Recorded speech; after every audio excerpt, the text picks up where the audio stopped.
Kabar gonjang-ganjing dalam pernikahan komedian Sule dan sang istri Natalie Holscher belakangan ini terus menjadi sorotan publik. Pasalnya, sejak resmi menikah pada 15 November 2020 lalu, keduanya pun tampak selalu memperlihatkan keharmonisan dalam berbagai kesempatan. Namun, tiba-tiba saja Natalie pun mengambil sebuah langkah yang begitu mengejutkan, yakni menggugat cerai Sule. Tidak heran, banyak yang menyayangkan hal ini lantaran perjuangan Natalie untuk dapat menjadi istri dari Sule dan juga anak-anaknya tidaklah semudah untuk membalikan telapak tangan. Lantas, seperti apa kilas balik perjalanan Natalie Holscher demi menjadi istri idaman seorang Sule? Mulai dari menjadi mu'alaf, menghapus tato, menjadi ibu sambung, hingga beristiqomah dan juga mengenakan hijab. Meski terlihat baik-baik saja di hadapan publik, nyatanya Natalie Holscher memendam perasaan sedih di dalam hatinya. Lantas seperti apa potret Natalie yang berusaha untuk tegar meski dirundung permasalahan rumah tangganya? Setelah beberapa waktu pergi dari rumah karena dianggap berkonflik dengan Putri Delina, Natalie pun tiba-tiba saja mengajukan gugatan cerai ke Pengadilan Agama Cikarang terhadap Sule. Lantas seperti apa fakta-fakta di balik gugatan cerai tersebut? Benarkah memang sudah menjadi keputusan yang cukup lama ia pertimbangkan? Pemirsa, bersama Intens Investigasi, kami hadirkan kabar terkini, terpercaya, dan teraktual. Tetapi sebelumnya, jangan lupa untuk like, subscribe, dan juga share channel YouTube ini.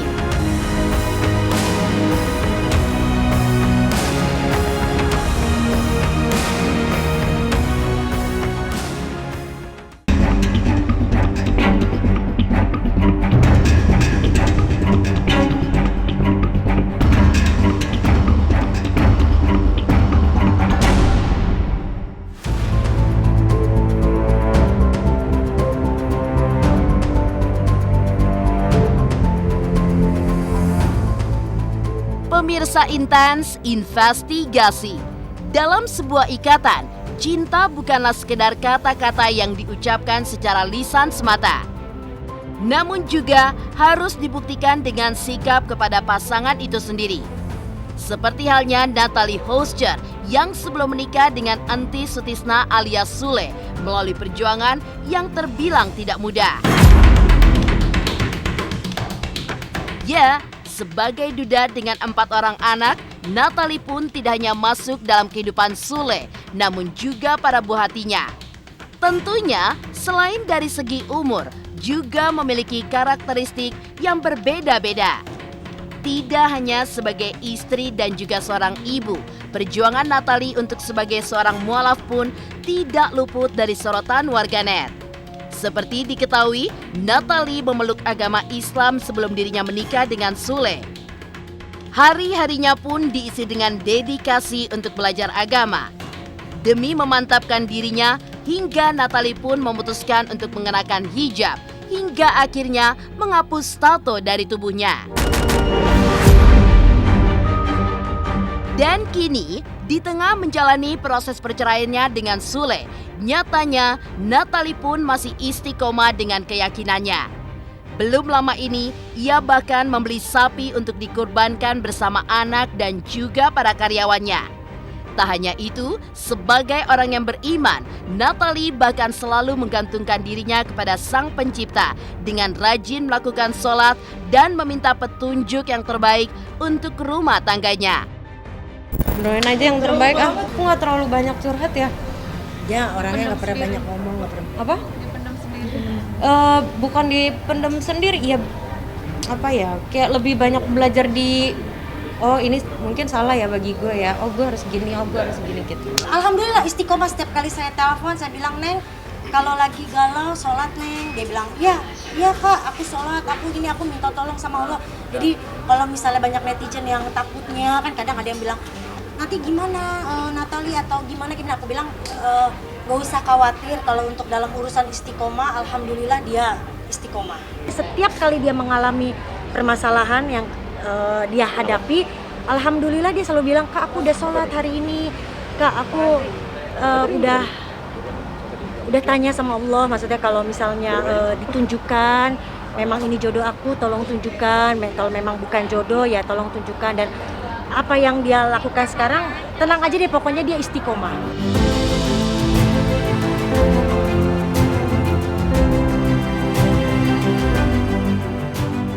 Selain dari sisi agama, kepribadian Natalie pun setelah menikah diakui mengalami begitu banyak perubahan ke arah yang positif. Seperti halnya pengakuan Sule sebagai suami yang salut kepada Natalie yang sebelumnya merupakan wanita yang sangat mandiri, menjadi wanita yang lembut dan juga penuh rasa keibuan. Hal itu pun juga ia tunjukkan dalam potret kesehariannya sebagai ibu dari anak-anak sambungnya. Terlebih dengan Rizwan dan Ferdi yang bahkan kerap saling memperebutkan kasih sayang dari sang bunda tercinta. Yang aku salut dari dia itu, dia yang dulunya laki-lakian gitu kan, yang percambang sendiri apa gitu ya, sekarang itu perempuannya kelihatan. Ya, aku nggak nyangkanya dia bisa memperhatikan anak-anak, memperhatikan dalam perut dan suaminya. Aku mungkin karena jauh, tidak begitu tahu lebih ya sehari-hari seperti apa. Tapi aku terlepas dari itu, walaupun aku jauh, aku ngerasa kok keharmonisan, rasa sayang, peduli bunda ke anak-anak tuh tersampaikan dengan tulus lah, gitu. Bunda luar biasa, keibuan banget, perhatian banget sama anak-anaknya, apalagi sama Ferdi, Rizwan. Putri senang banget. Iya, teman, sahabat, kakak, semuanya. Jauh, sangat jauh. Seperti apa melihat sosok Natalie juga? Tadi malam salut ya? Salut saya, dia keibuan dan bisa menyesuaikan diri dalam situasi seperti itu luar biasa. Orang lain belum tentu mampu. Ini juga tipe yang mengalah nggak sih ketika ada masalah? Sangat, banyak kan diem. Yang saya tahu sih nggak seperti itu. Kan dia kebanyakan orangnya diam, low profile aja. Ya seneng lah, kan itu yang ya makanya aku yakin sama dia gitu kan. Sebelumnya juga lihat dulu dia kayak seperti apa sama anak-anak ya. Itu sayang banget ya. Meski terlihat baik-baik saja di hadapan publik, nyatanya Natalie Hoscher memendam perasaan sedih di dalam hatinya. Lantas, seperti apa potret Natalie yang berusaha untuk tegar meski dirundung permasalahan rumah tangganya? Pemirsa Intens Investigasi, jangan lupa untuk like, subscribe, dan juga share channel YouTube ini. Halo, saya Coki Sitohang. Saksikan terus Intens Investigasi sehari 3 kali, Senin sampai Sabtu di YouTube channelnya. Like, subscribe, and share. Don't forget.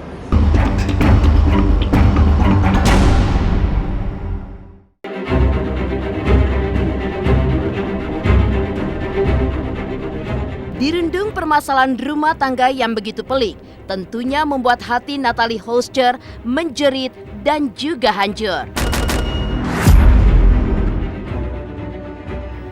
Namun, di balik semua itu, Natalie pun berusaha untuk tetap membuka dirinya, seolah tidak mau larut dalam kesedihan mendalam yang ia rasakan. Baru-baru ini, Natalie diketahui menghadiri acara ulang tahun Aurel Hermansyah dan juga Ussy Sulistyawati. Di momen itu, ia pun tampak berusaha untuk terlihat baik-baik saja. Namun, menurut sang tante Astrid, istri Uya Kuya, sebagai perempuan, Natalie pun merasakan hancur di dalam hatinya. Begitu pula dengan Jordi Rama, adik laki-laki Natalie, yang menyebutkan jika sang kakak merasakan kesedihan, namun berusaha untuk menutupinya dari orang-orang di sekitarnya.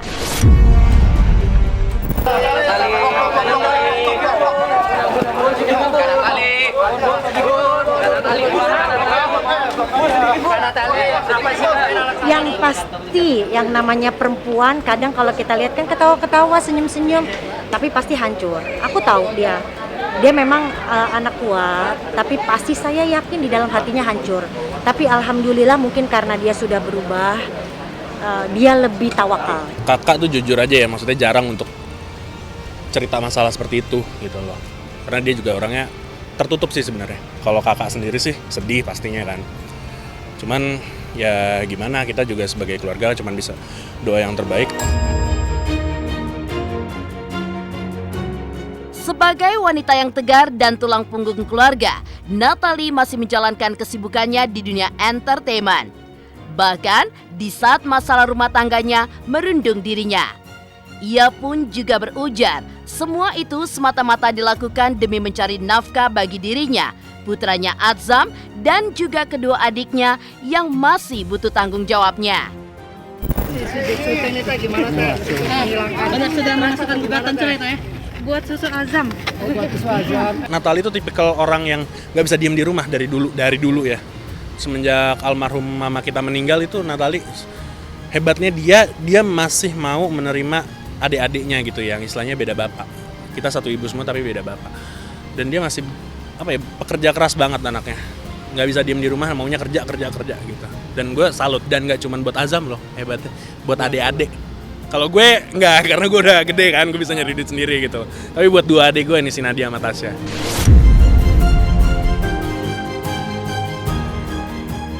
Didera berbagai macam permasalahan, namun tetap berjuang dan juga bangkit dari keterpurukan. Natalie pun juga mendapatkan dukungan dari orang-orang terdekatnya. Selain Astrid dan juga sang adik Jessica Iskandar, hingga Oma Hetty pun tidak henti-hentinya untuk memberikan dukungan bagi Natalie. Dengan harapan akan selalu kuat menghadapi cobaan yang kini tengah menerpanya. Natalie juga semangat, sehat, terus ya udah gitu. Lebih diem ya, terus kayak bengong-bengong gitu. Ya semoga menemukan titik terang buat keduanya, yang terbaik buat keduanya, buat anaknya terutama. Dari upaya dari kita ada upaya buat? Ya dari keluarga Natalie memang sudah ada upaya untuk mari bersama berbicara gitu, dari hati ke hati. Ini kan masalah dibilang kan sama-sama ibaratnya kita nggak bisa menyalahkan satu pihak ya, semua pasti punya salah gitu. Iya. Cuman intinya adalah gimana caranya supaya mereka ketemu, supaya egonya masing-masing bisa teredam gitu kan. Tapi kan kembali lagi memang keputusannya ada di mereka berdua. Kita khususnya dari saya dan semua keluarga mendoakan saja yang terbaik buat Natalia. Doa saya, Natalia, God bless you ya. Kalau menyayangkan sih sangat disayangkan ya, karena semua masalah kan bisa diselesaikan dengan baik-baik ya. Terus juga kasihan Azam aja sih. Semoga sih masalahnya cepat selesai aja. Ya keputusan kalian itu hak kalian lah. Kita juga nggak berani ikut campur. Kalau misalkan untuk ikut campur dalam masalah di pengadilan itu, gue jujur nggak mau sih.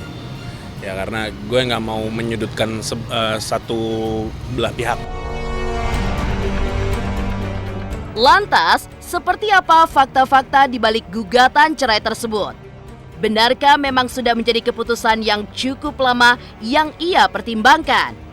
Bagaimana pula upaya Sule untuk mempertahankan rumah tangganya? Pemirsa Intens Investigasi, jangan lupa untuk like, subscribe, dan juga share channel YouTube ini. Halo semuanya, nama gue Teguh Rasya. Jangan lupa untuk nonton Intens Investigasi di YouTube sehari 3 kali. Pokoknya langsung aja like, subscribe, komen, semuanya deh pastinya.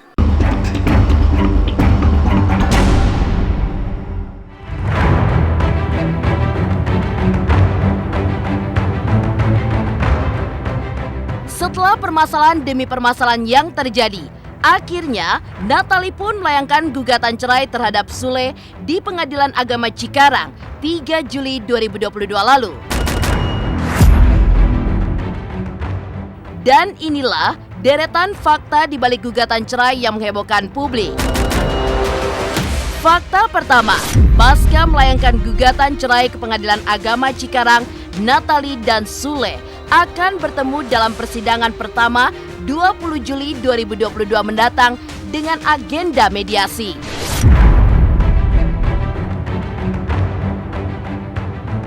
Memang betul Pengadilan Agama Cikarang telah menerima perkara ekotnya.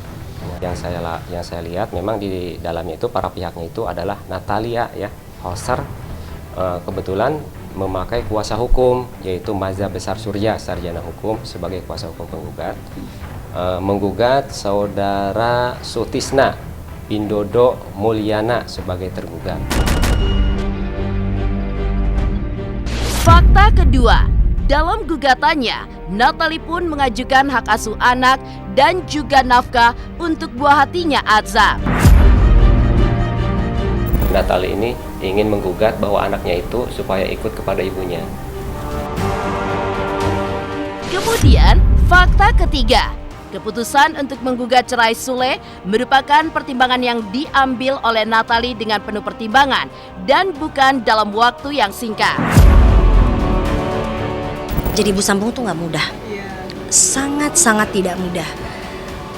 Apalagi ya ini ya amit-amit jangan sampai kedua kali. Maksudnya ini yang dia hadapin kan dia sudah tahu ketika menikah seperti ini, tapi dia ngerasa ternyata masih kurang usahanya dia. Itu yang selalu dia bilang, apa aku masih kurang sabar, apa aku masih kurang perhatian, apa aku masih kurang. Saya bilang begini, saya selalu bilang sabar. Orang kurang itu pasti ada, namanya manusia marah pasti ada, namanya manusia merasa sakit itu pasti ada. Tapi kan masalahnya ini adalah kamu yang menjalani. Saya nggak bisa ngomong apa-apa. Yang mempunyai keputusan adalah kamu. Cuma saya selalu ngingetin, sabar, baru 2 tahun nikah, cobaan masih banyak yang akan datang. Lo harus kuat itu.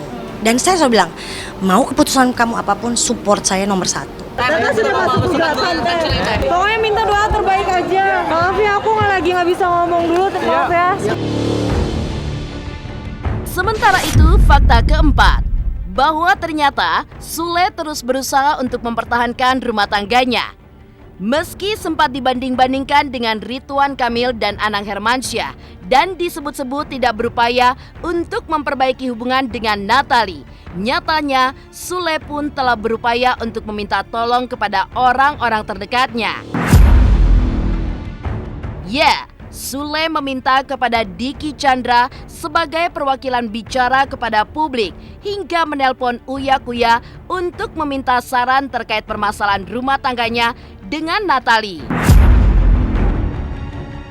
Pada intinya adalah kalau gue sebagai orang luar, benar-benar walaupun tantenya tapi gue adalah orang luar. Dan Kang Sule juga telepon ngobrol sama gue, komunikasi tiap hari, komunikasi. Kemarin juga sampai kemarin komunikasi, dan gue juga bilang sama Natalie, gue nggak bisa ngasih tahu apa yang Kang Sule omongin ke gue, ada hal-hal yang nggak bisa gue kasih tahu.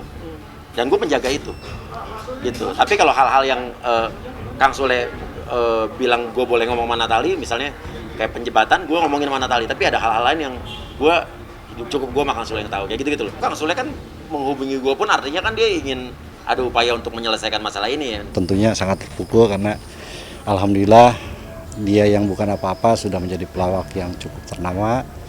Anak-anaknya juga bisa terbukti sukses, tapi dia merasa bahwa dia nggak sukses di sisi lainnya. Tapi itulah salah satu wujud bahwa tidak ada manusia yang sempurna, dan itu yang membuat beliau sedih. Tapi di sisi lain ya dia harus tetap move on. Ya kalau anak-anak saya mah mungkin diajarkannya tidak terlalu ikut campur dalam urusan keluarga. Jadi kalau ada ya dia senang, kalau nggak ada ya udah santai gitu kan. Yang jelas tidak ada kebencian lah dari anak-anak untuk bundanya.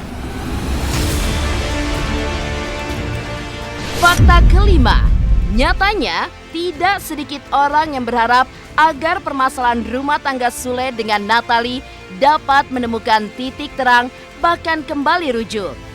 Kalaupun memang harus berpisah, diharapkan tetap menjalin komunikasi yang baik demi buah cinta mereka, Baby Azam. Supportnya ke Natalie dan Sule lah sama ya, juga anak-anaknya. Kita ini nggak tahu apa-apa, kita nggak bisa apa-apa, semuanya hanya bisa terlaksana baik apabila Tuhan turut serta. Saya nasihatin Natalie, kan ini kan ponakannya Astrid. Saya nasihatin Natalie bahwa ini jujur demi Allah, saya bilang, Natalie kalau masih bisa rujuk, kenapa nggak rujuk? Saya juga mengajak mereka untuk ketemuan tanpa podcast, tanpa kamera, tanpa apapun.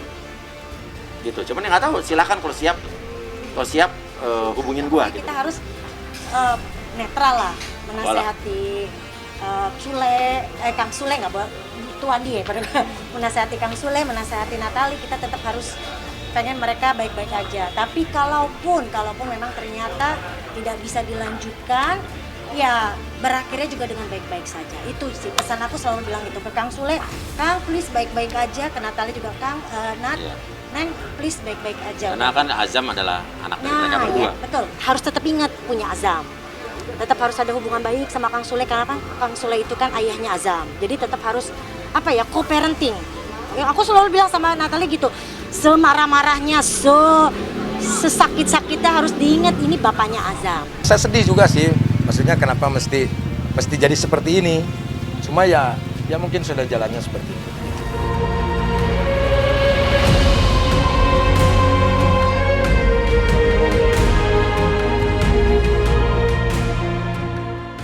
Demikian pemirsa, kabar terkini, terpercaya, dan teraktual yang kami hadirkan hari ini.